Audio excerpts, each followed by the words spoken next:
1.850.000 потписи собрала венецуелската опозиција со цел да се распише референдум за отповикување на председателот Николас Мадуро. Недостаток на храна и лекови, трицифрена инфлација, пораст на насилството и чести прекини на електрична енергија и вода се нештата со кои се соочуваат граѓаните од оваа јужноамериканска земја.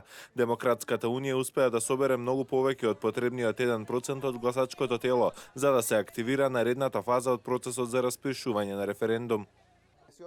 Изутринава рано станавме до изборната комисија, однесовме 80 кутии. Секоја кутија имаше над 2500 формулари, што значи вкупно 200.000 листови кои на себе имаат подписи од 1.850.000 подписи на венецуелците кои бараат референдум.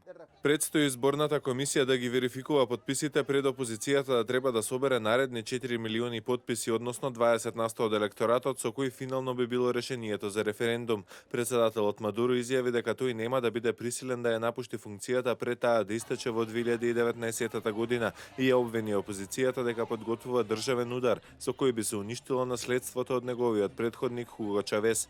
Опозицијата сепак смета дека Сенатот ќе одлучи неговото место во случај на успешен референдум да го заземе подпредседателот, наместо да се одржат нови избори.